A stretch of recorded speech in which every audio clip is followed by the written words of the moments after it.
Il était content de me voir. Parce que je lui ai raconté comment je suis arrivé, là. Il ne s'attendait pas. Ce n'est pas l'époque, c'est pas comme ici, on pouvait téléphoner, dire, oh, l'enfant arrive, tout ça. Non, il m'a vu comme ça. Il sort. Oui, il me regarde et on se ressemble. On se ressemble. Mais quand j'étais assis là, je croyais, il me regardait. Là, je pouvais voir l'autre. Mon œil, il me regardait. Il m'a observé. Oui, parfois, il me jonchait, comme on dit en français. Il me regardait attentivement.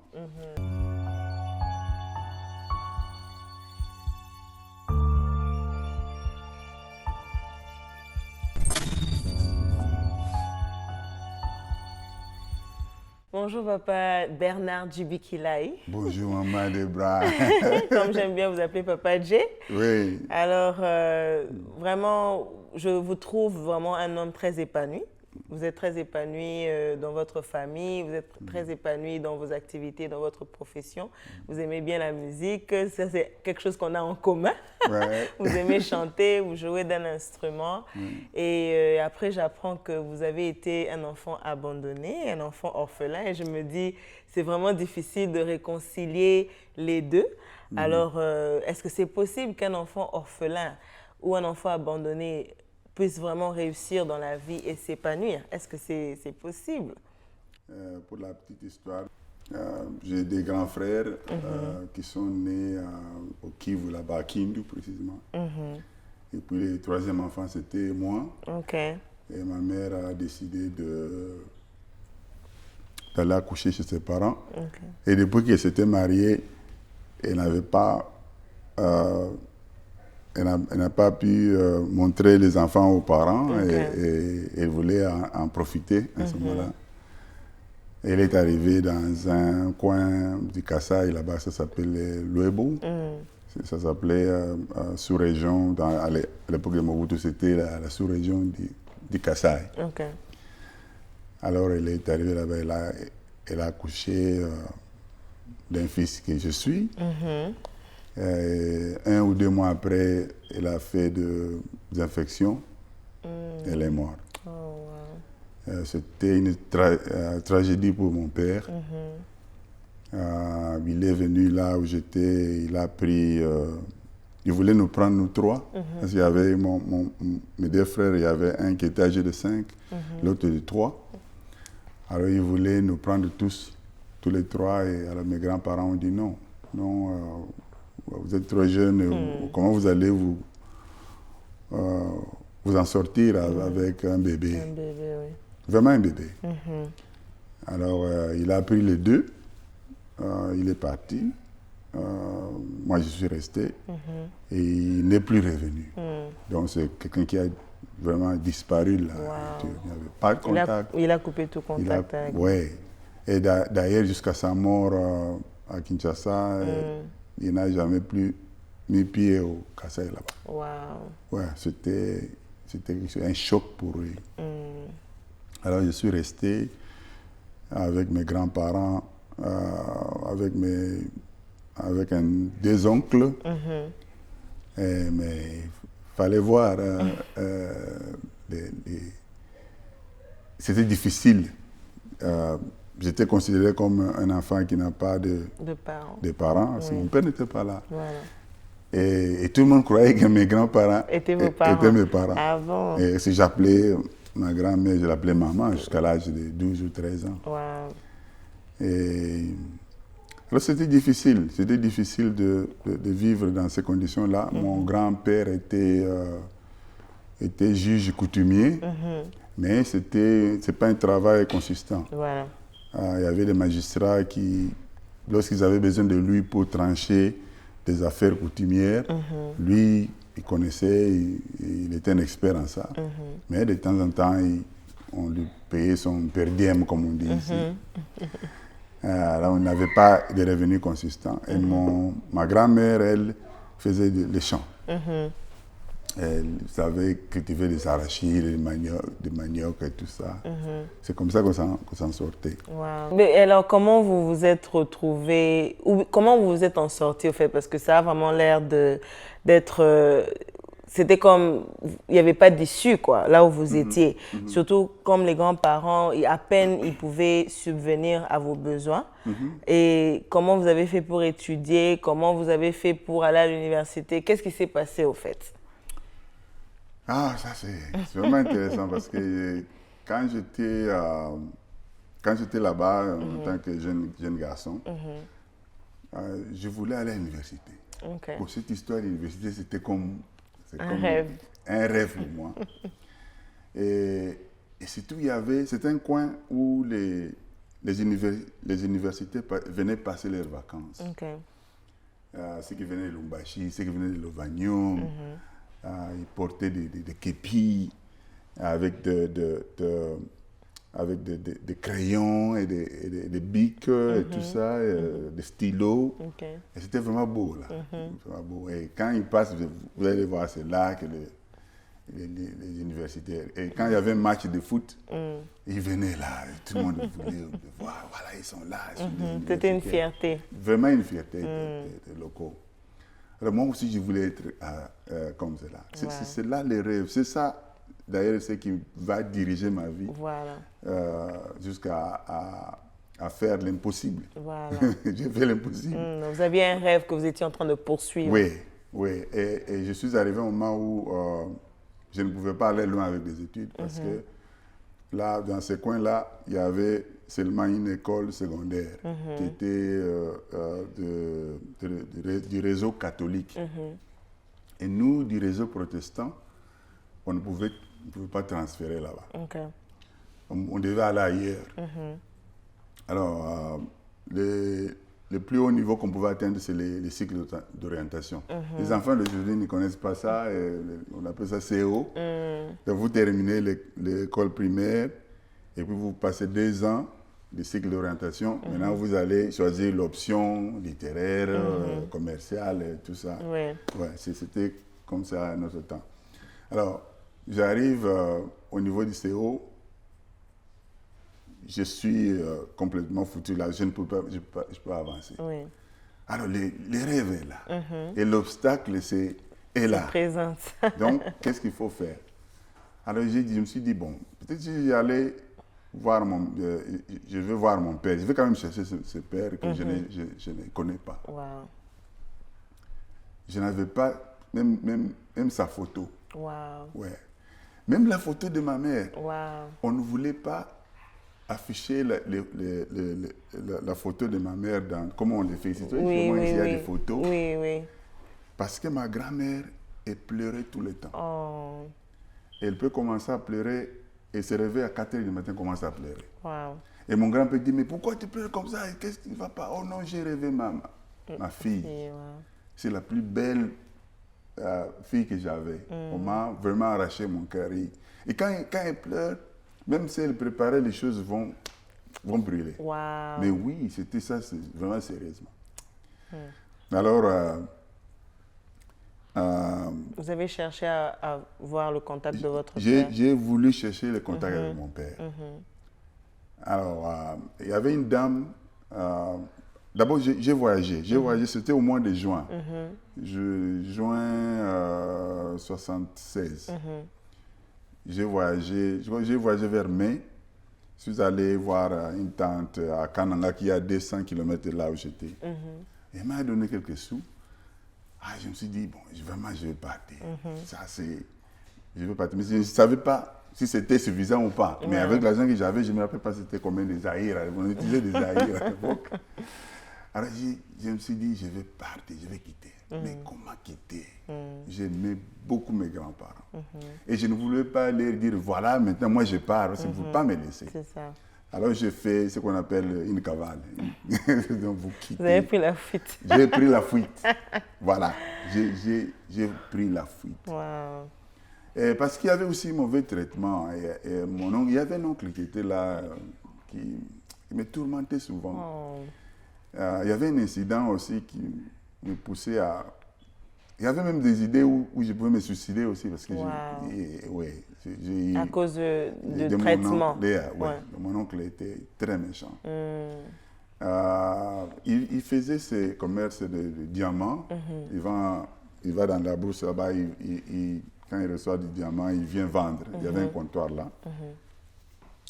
Alors un jour, chez mes grands-parents, j'ai resté avec son fils, qui était 2 ans moins âgé que moi. Alors il arrive, chaque fois qu'il arrivait, c'était mouvementé, il avait de l'argent, il dépensait pour ses parents et tout ça. Un jour, nous allons dans un magasin, il devait acheter des habits à son fils. Alors moi aussi, je pensais qu'il allait vous acheter aussi des habits. Oui. Alors nous arrivons dans un magasin, il achète des habits, il demande à son fils de choisir. Moi, je regarde. J'attendais qu'il m'invite aussi, mais il ne m'a pas invité. Alors, il achète autant d'habits et le vendeur lui donne un tricot de plus, comme Matabis qui ont Oui. Extra. Un extra, oui. On donne à son fils. Alors, son fils a eu mal, quoi. Il a vu les gestes de son père, il n'a pas aimé ça. Alors, il dit, mais tiens, toi, tu prends ce tricot-là. Wow. Nous sommes sortis de là. 2 jours après, il vient et me dit, oh, mon père me dit de récupérer les tricots. Wow. Oh, mais... Wow. J'ai pleuré. Oh là là. Je suis allé dire à ma grand-mère. Et ma grand-mère dit, mais c'est ton neveu. Pourquoi tu fais ça? Et puis il me tapait aussi, il me dit que je suis sorcier. Oh, ah bon? Mais je vous dis des choses que... Quand on vous accuse de quelque chose que vous n'avez pas fait, ça peut blesse. Faire mal. Oui, ça blesse. Ça peut faire mal. Alors, et chaque fois qu'il avait il avait une mauvaise affaire, il dit, oh non, c'est lui qui a fait ça. Wow. Je ne sais pas comment. Ouais.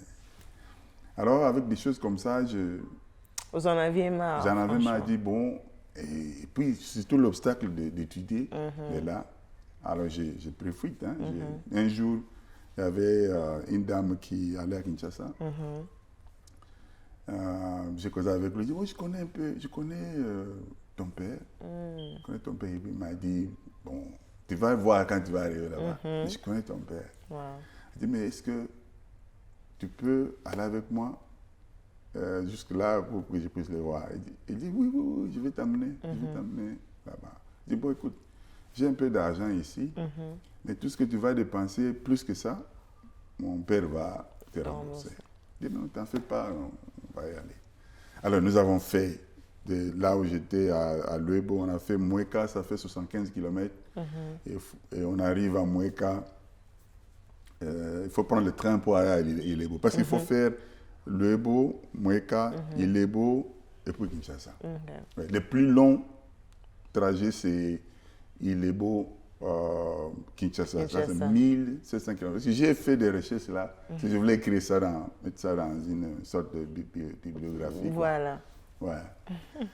Alors, on arrive à Moueka, le train arrive. Alors, c'est bousculé pour monter. Là. Moi, je monte, je trouve le siège vide. Là. 2 ou 3 sièges vides. Non, tout un banc comme ça, vide. Alors, je cours et je m'assois là-bas. Alors, il y a une dame qui me dit, mets-toi debout, mets-toi, quitte là. Moi, je dis, mais comment? Moi, j'ai payé mon billet. Comment? Et vous ne vous êtes pas rendu compte que vous étiez le seul à vous asseoir? J'étais le seul à m'asseoir. Et ça n'a même pas tiqué. En rétrospective, je dis, mais comment? Je ne peux pas voir qu'il y a personne d'autre que moi. Et il y a des gens qui pouvaient s'asseoir aussi avec moi. Non, c'était un banc. Un banc, oui. Une sorte de banc. Alors, je m'assois là, on commence à discuter avec les dames là. Et pendant qu'on discutait là, il y a un monsieur qui est entré. Il venait de quelque part, il a dit, non, t'en fais pas, reste. Aïe. Et la dame dit, je t'avais dit. On dit, t'as dit quoi? Il m'a dit de rester. Alors je ne savais pas le calvaire qui allait arriver. C'était le phénomène qu'on appelait Bayouda. Ouais. Bien que plus tard, ils ont pris le concept pour commencer à jouer la musique. Parce que les mêmes chansons qu'ils chantaient tout au long du voyage, ce sont des chansons qu'ils ont commercialisé maintenant, on danse et tout ça. Mais Bayou, c'est un phénomène, c'était du banditisme à l'époque. Bon. Oui, ils font le commerce, ils ne payent rien. Ils ne payent rien. Et avant que les trains n'arrivent à la station, ils coupent un truc là et les trains ralentissent. Quand ils ralentissent, ils vont commencer maintenant à jeter leurs sacs de manioc. Ils ne payent pas. Mais plus l'argent qu'ils ont ramassé des passagers. Des passagers comme moi. Waouh! Ça, c'est un terrorisme, ça. Mais c'était du terrorisme, bien sûr. Ouais. Alors, le monsieur me dit, ne bouge pas, assis-toi. Alors, il me dit, tu vas payer. Après que les trains démarrent, il me dit, tu dois payer. Je dis, payer quoi? Moi, j'ai déjà payé mon billet. Il dit, non. Ici, ça, c'est pour nous, c'est pas vous. Je dis, je n'ai pas d'argent, parce que j'avais donné l'argent à cette dame-là. Alors, il dit, il y a l'argent, moi, je n'ai pas d'argent.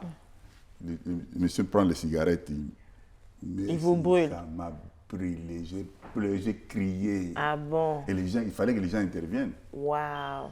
Alors, on m'a tiré de là. Et il a commencé à percevoir de l'argent, tout ça. Et j'ai pleuré là. Alors, c'est comme ça que j'ai rencontré les Bayou. Chaque fois qu'on joue cette musique, je dis, mais vous ne savez pas. Qui ces gens étaient? Alors, on arrive à Ilebo. Les trains ont fait plus long. Les bateaux, on devait prendre maintenant les bateaux pour aller à Kinshasa. Et les bateaux ont traîné. Ouais. Et les bateaux ont traîné parce que quand on monte, ça fait 7 semaines. Et ils ont eu des problèmes. Le bateau s'est enlissé quelque part et ça a pris beaucoup de temps. Et au port, là, moi, je n'avais plus rien. Parce que vous aviez tout payé. Oui, j'ai commencé à demander à la dame, à compte-gouttes, donne-moi l'argent, j'ai faim, je vais acheter ça, je vais acheter. Il dit, mais écoute, tu auras besoin de l'argent pour payer ton billet. Tu vois, tu continues à réclamer de l'argent. Alors, à un moment donné, il m'a donné tout ce qui restait, quoi. Il dit, bon, ça c'est ton argent. Et moi, je n'ai rien pour payer pour toi. Tu vas te débrouiller maintenant. Je ne sais pas ce que tu vas faire. Je suis resté là. On dormait à Belle Étoile, au port. Et les bateaux étaient arrivés. Oh là là. Maintenant, j'ai paniqué. Je dis, mais comment je vais faire? Je vais chez la dame là. Elle dit, non. Je t'avais dit que moi, c'est fini. D'ailleurs, on ne se parlait pas. On ne se parlait plus. Les bateaux sont là.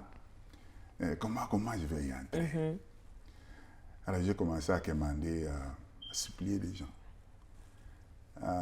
Il y a des gens qui m'ont insulté. Alors j'ai vu un militaire, j'ai encore son image dans ma tête là. Il était béret rouge. Il était un clerc, tout ça. J'arrive, je lui dis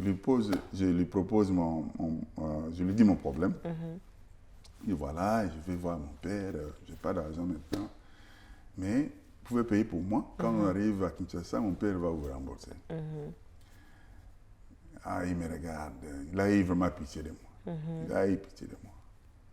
Alors, il me dit, bon, écoute, je vais te mettre sur le manifeste comme mon enfant, mais tu m'aides aussi à transporter les histoires dans des bateaux, et ça s'arrête là. Il ne faut pas... il faut faire comme si on ne se connaissait pas. Parce que dans les bateaux, il y a des gens qui meurent de la dysenterie, il y a de la fièvre, il y a des gens qui meurent, qui sont malades. Alors je ne veux pas être responsable. Donc, à 16 ans, tu vois, jeune garçon. C'est ça.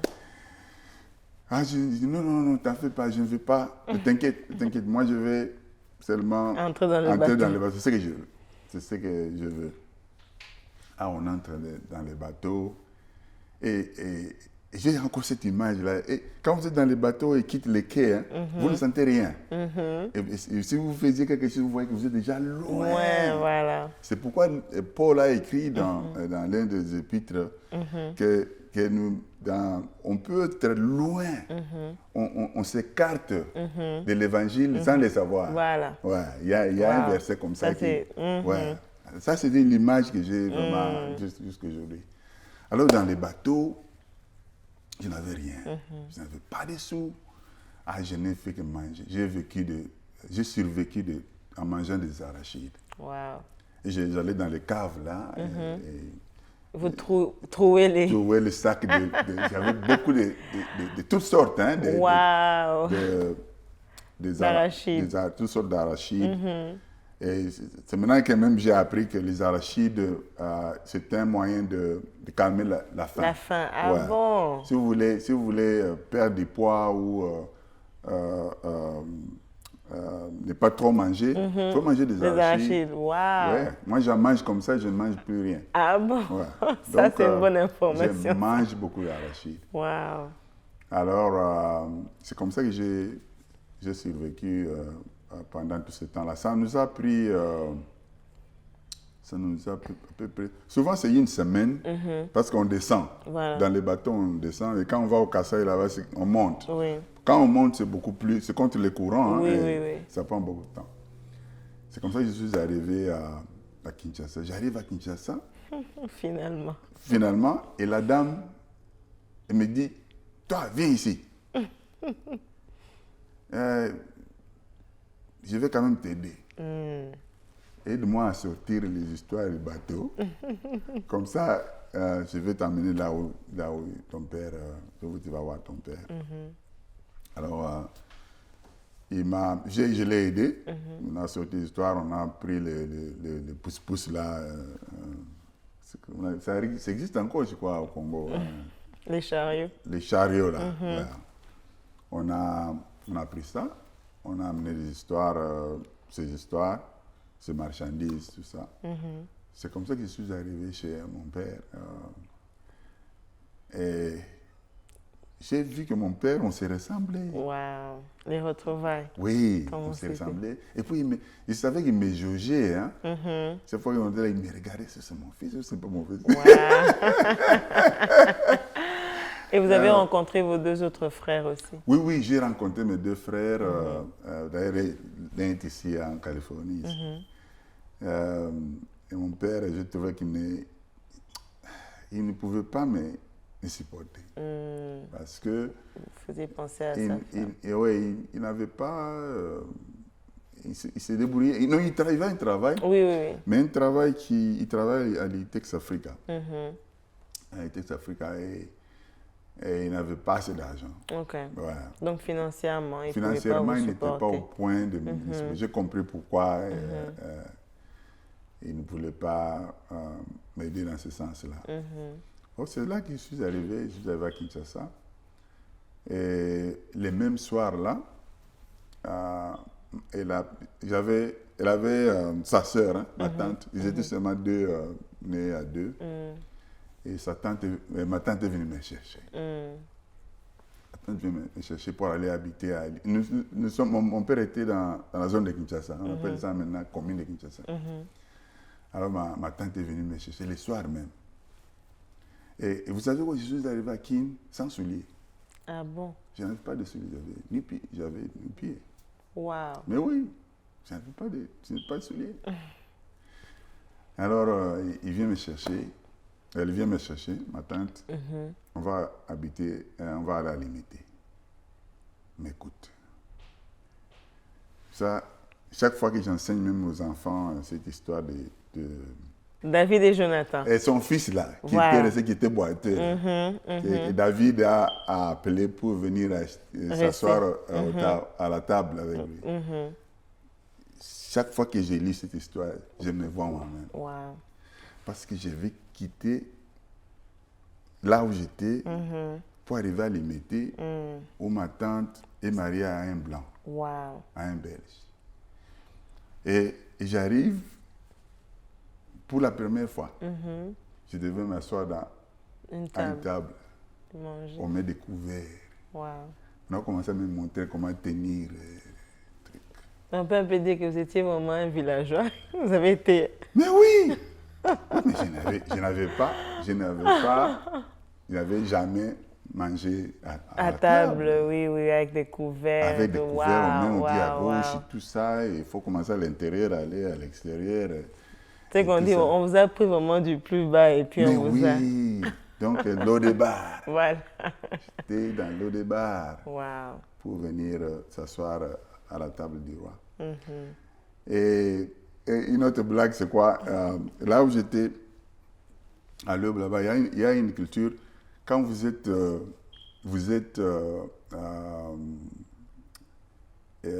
visiteur, Mm-hmm. on prépare une poule et c'est vous qui allez manger cette poule. La poule entière. Ah bon? Mais oui. Alors, on arrive là-bas, chez ma tante, M. Van Berg, paix à son âme. Et on met à table, on n'avait pas un poulet là. Et c'est la première fois aussi que je voyais un poulet sans tête. Hein. C'était dans le truc. C'était déjà préparé. Mais comment? C'est la première fois que j'ai jamais vu. On appelle ça ebembe. Ebembe soso. Alors, on prépare. Moi, je pensais que, bon, je suis.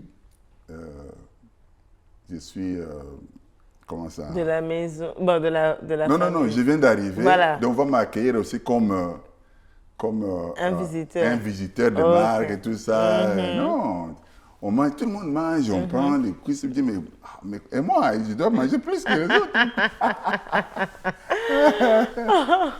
Waouh. C'est vraiment une histoire incroyable, franchement. Ouais. Et maintenant, quand vous regardez en arrière, qu'est-ce que vous pouvez vraiment dire qui a fait que vous vous retrouviez enfin à destination? Parce que c'était d'abord un rêve. C'était un rêve pour vous vous aviez un rêve et c'est ce rêve-là qui vous a donné l'espoir de quitter de là où vous étiez contre vents et marées. C'était vraiment vent et marée, surtout dans le bateau. Dans les bateaux, mais c'est vraiment... Qu'est-ce qui vous a... Est-ce que vous pensez que même Dieu aussi a eu part dans tout cela? Est-ce que vous pensez que c'était plus seulement le rêve? Est-ce que vous pensez que c'était plus la détermination? Que c'était plus les peines et les douleurs que vous avez aussi subies? C'était quoi vraiment qui vous a permis d'arriver jusqu'à destination? Non, moi je pense que c'est Dieu. Il y avait la main de Dieu. Et j'ai... pour la petite histoire, j'ai aussi... Quand j'étais avec mes grands-parents, j'étais déjà choriste. Soit à l'âge de 8 à 9 ans, je chantais déjà à l'église. J'étais déjà baptisé. Je crois que Dieu était avec moi. Parce que c'était un risque colossal que j'ai pris. Je pouvais mourir dans ce bateau-là. Et personne être jeté par-dessus bord. C'est ça. Et personne ne saurait là où j'étais. Voilà. Et je sais que Dieu est un Dieu des orphelins. Un Dieu qui a des compassions. Et je ne pense pas que je sois le seul à pouvoir faire tout ce que j'ai fait parce que avec lui, c'est lui qui nous rend capables, comme on dit. Oui. J'avais un rêve pour devenir universitaire. Il y avait l'obstacle. Et Dieu a vu qu'il fallait m'aider à sortir de cette situation, de ce marasme-là. Donc, ce n'est pas par ma force, ni par ma force.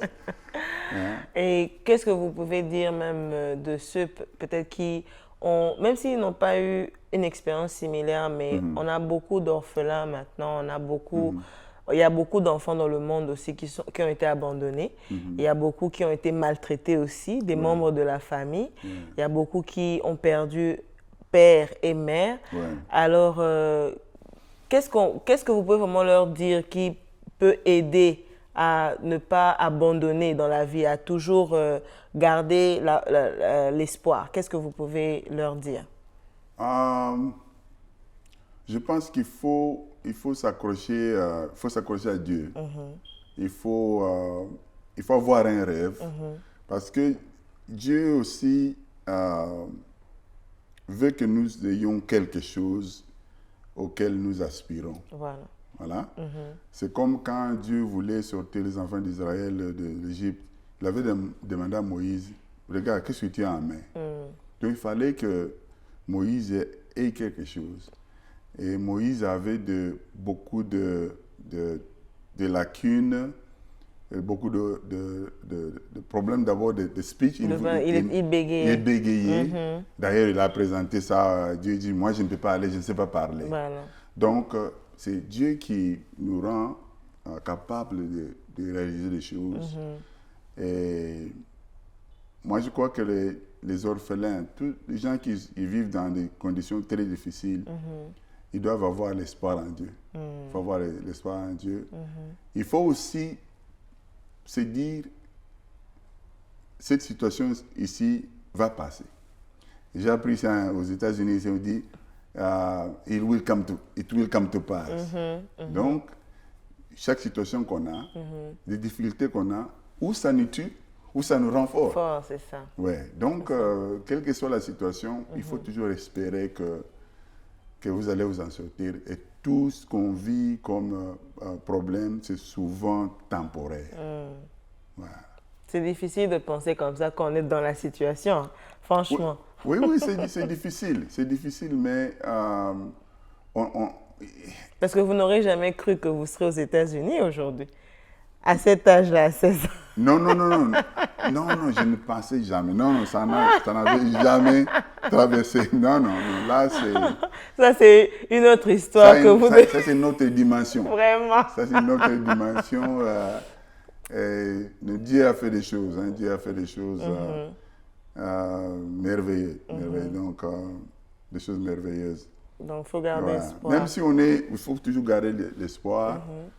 Comme j'ai dit, c'est une situation qui va passer. Les douleurs qu'on a, les souffrances qu'on traverse. Même s'ils sont chez les gens qui ne sont pas leurs parents. Parce que j'ai connu ça. Il y a des gens, je ne sais pas, à cause de la nourriture ici. Ils vont mal te traiter. Oui.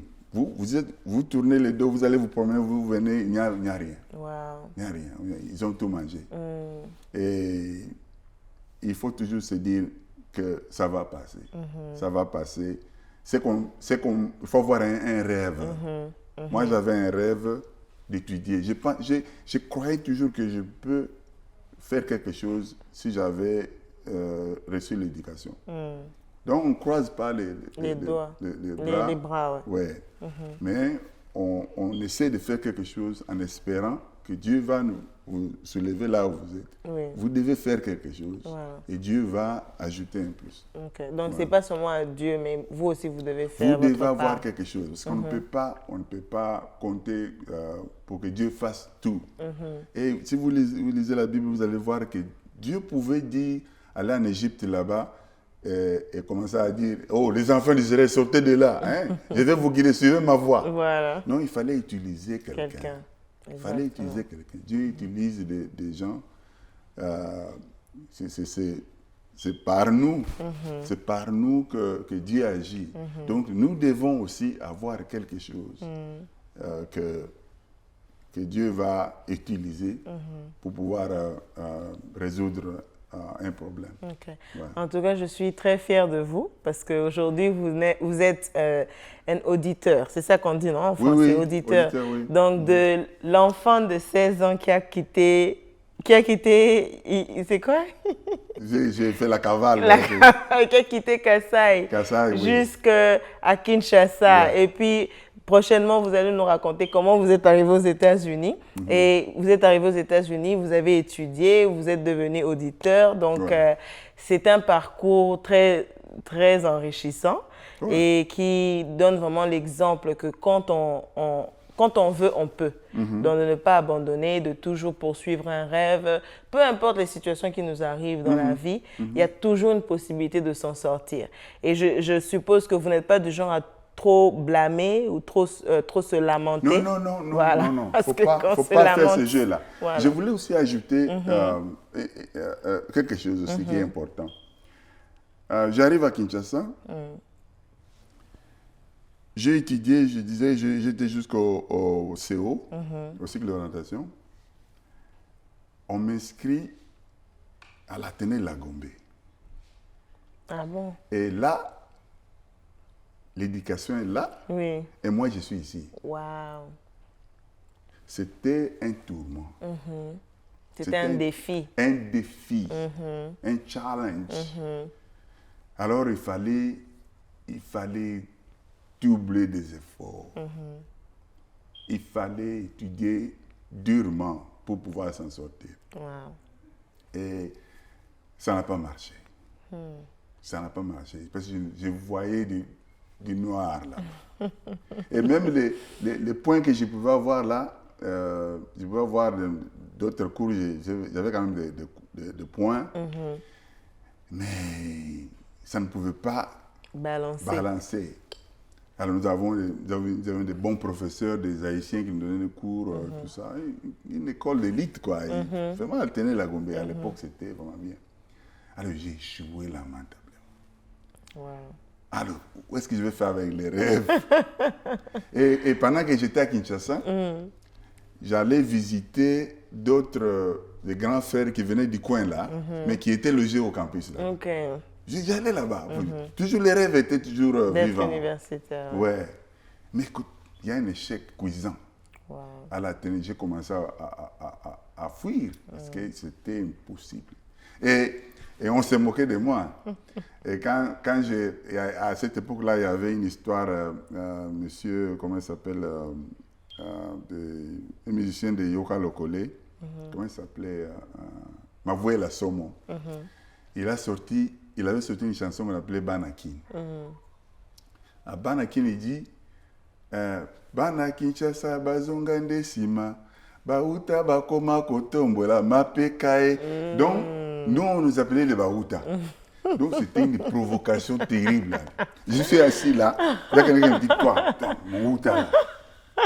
Parle un peu ton lingala là, il se moque de moi. Wow. Et tout ça, ça contribue à mon échec. Si je voulais faire un effort. Vous étiez bullied. Mais bullied, voilà. Voilà. Mouta. Et quand ils vont te chanter, Baouta, Bakoma, Kotombo. Et ma PKE.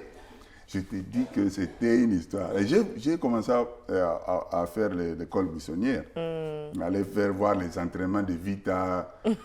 Chez Maman Yom, il faisait l'entraînement Maman Yom. J'ai quitté à Gombe là-bas pour aller là-bas. Et puis je vais à Josa. Parce qu'il n'y avait pas, il y avait pas de gens qui me servaient. Même ma tante n'était pas, n'avait pas une bonne éducation. En fait, n'avait pas étudié. Voilà. Donc, elle ne voyait pas l'importance il était marié à un blanc qui était ingénieur civil, mais elle n'avait pas de niveau.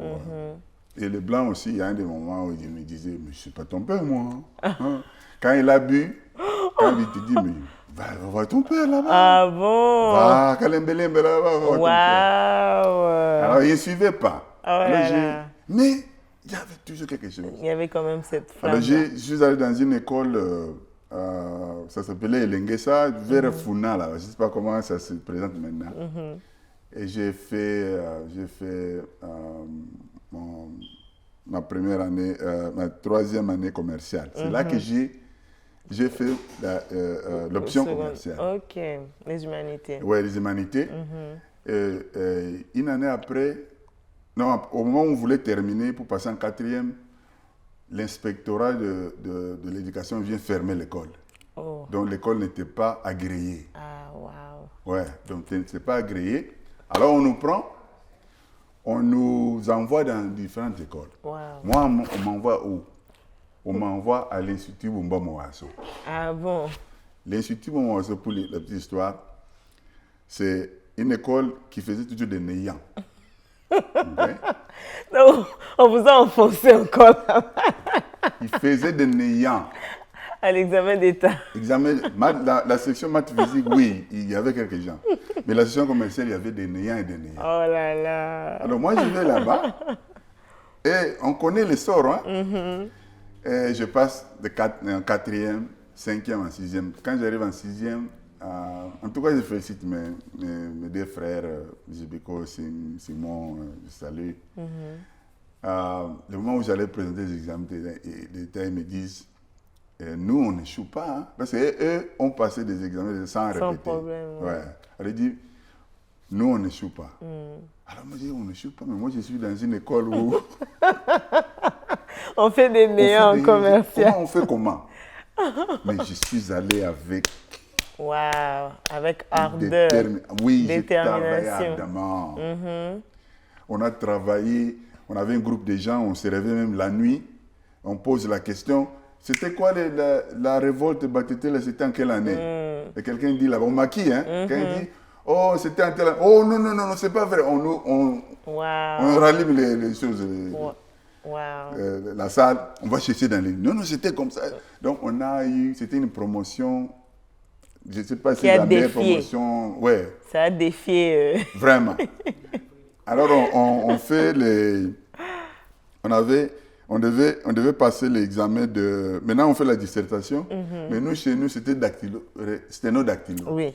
On commence par sténodactylo et puis on fait les autres examens. Alors, l'examen était à Moamba, là-bas. Bon, moi... On avait une école comme ça, on n'avait pas beaucoup de machines. Ils avaient 20 machines pour autant de, c'est pas une quarantaine d'élèves. Wow.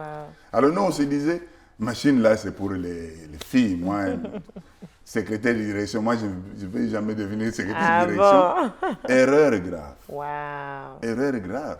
Parce que même dans ce pays, lorsque vous cherchez du travail, on vous dit combien de mots vous tapez. Vous tapez, oui, en combien de minutes ou secondes, oui. C'est vrai. Vous n'allez pas donner... Moi, j'ai un travail maintenant où je ne dépends que de taper. Ça me fait mal. Oui, oui. Alors, je ne sais pas moi. Je ne voulais pas faire cette histoire-là. J'étais fort en sténo. Je peux prendre des sténos. J'utilise ça maintenant, même maintenant. Je connais quelques bribes. Hein, j'ai gardé quelques bribes. Mais quand il s'agit de dactylographier, on laisse aux filles. Wow. Non, on va faire autre chose. Wow. Mais on arrive maintenant aux examens d'État. On arrive à Moamba là-bas. Les touches sont fermées. Wow. Méthode aveugle. Wow. Maman Debra, je te dis, je ne voulais pas m'écrire mon nom. On avait quand vous voyez les claviers là-bas, c'est Azertiop. Hein? Il y a des A. Oui. Alors je pouvais voir, je dis, bon, A. Bon, vous dites Bernardo, A, c'est B. Azertiop, mais il n'y a pas de B. Je commence à chercher. Wow. Et je suis sorti de la salle. Wow. Je suis sorti de la salle. Et je me suis dit, je me dis, non, mais je vais échouer. Mais mes frères m'ont dit, je n'échoue jamais, mais qu'est-ce que je vais faire? Alors, mais il n'y avait pas, c'est là qui comptait. Ouais, parce qu'il fallait être fort. J'étais fort en maths, j'étais fort en anglais. Au niveau de l'école secondaire déjà, je lisais des livres à cause de mes deux frères. Parce qu'eux avaient une bibliothèque de livres, de romans en anglais. Ça c'est bien ça. Ouais, donc j'ai commencé à... J'étais même professeur, j'enseignais l'anglais aux autres. Wow. Parce qu'il y avait des gens tellement faibles en anglais que pour répondre à une question, ce qu'on faisait, ils comptent les lettres. Non, il y a des gens ingénieurs. Hein. Ils comptent les lettres dans la question, ils divisent ça par le nombre de réponses et ils cochent. J'ai eu à faire quelque chose comme ça. Oh là là, mais il y a des gens... Non. Quand tu n'as pas la réponse, il faut chercher. Mais quand même, il faut voir, il faut raisonner. Quand on a un examen de choix multiples, il faut essayer d'éliminer les réponses qui sont par élimination. Qui ne sont pas même vraies. Quoi. Voilà, qui n'ont rien à voir avec la question. Mais quand vous commencez à compter les lettres dans une question et diviser par le nombre de réponses, mais comment on a été là? Moi, je n'ai pas de choses. Ceux qui vont me rire, il y a des amis. Mais oui, il y a beaucoup qui ont fait ça. Il y a beaucoup. Il y a Pinda au Canada, il y a Guilain, Boukas à Paris. Ils suivent ça, ils voient que je dis la vérité. Oui, il y a beaucoup. Ils ne connaissaient absolument rien. Alors moi, j'étais fort en anglais, en français, je me débrouillais bien. Et tout ça, ça fait... Quand vous faites mieux dans ces français, anglais, maths, comptabilité et produits commerçables, nous on avait produits commerçables, les cours d'option, mais il y a moyen de faire ça. Voilà. Mais tu sais quoi? L'école qui faisait les Néant, on a fait 10. Wow. 10 élèves sur 79. Wow. Parce que je me rappelle, une dame avait dit, mais école n'a bino bozora n'a bino même qu'est-ce que moi je fais là-bas. Wow. Elle s'est mariée, elle est partie. Wow. Et nous avons réussi à 10. Wow. Et j'étais tellement content que j'ai fait j'ai mis un mettre des challenges quoi. Ouais. J'ai aussi beaucoup prié. J'ai prié beaucoup. J'ai appris à me lever à 5 h du matin à prier. Wow. Et Dieu était pour beaucoup. Wow. Alors c'est pourquoi quand l'homme bon chante et si quand Hotel Misama Kolonanga, Esika, Basusu Bazinda, Vous pensez à ça. Et Bukaka Bangomba. Donc, je pense à ça. Wow. Donc, c'est ça mon histoire. En tout cas, c'est... J'espère que ça a édifié. Oui. Très intéressant, très intéressant. On a beaucoup ri. Beaucoup de drôles, des trucs qui faisaient rire aussi, mais aussi le sérieux de l'histoire, de comment vous vous êtes vraiment battu. Ouais. Vous n'avez pas abandonné, vous n'avez pas laissé que les obstacles vous arrêtent. Non, alors vraiment, coup de chapeau, Papa Bernard. Et nous rendons grâce à Dieu aussi qui vous ait protégé. Alléluia. Il vous a protégé tout le long. C'est pourquoi je sais, mon Dieu. Voilà, avec beaucoup de patience. C'est ce que je disais, vous avez vraiment l'air d'être épanoui, même dans votre service à l'église, dans le ministère, dans la chorale, vous chantez, vous jouez d'un instrument. Donc, j'enseigne aussi les enfants voilà. Le dimanche avec passion. J'enseigne avec passion. C'est bien. Dieu est merveilleux. C'est très bien ça. Quand on dit l'élévation ne vient de Dieu. De l'Orient ou de l'Occident, ça vient de Dieu. Oui. C'est ça des choses que moi, quand je dis aux gens, je témoigne. C'est du vécu. Oui. Il faut s'attacher à Dieu, il faut servir Dieu. Oui. On fait pas, parfois on ne demande rien et Dieu bénit. Voilà. Donc, c'est ça. Merci beaucoup, Papa Bernard, d'avoir partagé cette histoire. Merci de m'avoir donné l'occasion de partager avec les autres. Vraiment. Merci, que Dieu vous bénisse. Merci beaucoup. Si c'est votre première fois de nous découvrir, nous vous accueillons. Bienvenue à la famille Miroir. La première chose, c'est de vous abonner et ensuite aimer, commenter et partager. Et nous espérons que le contenu de nos vidéos vont vous édifier, vous encourager et vous motiver. Merci.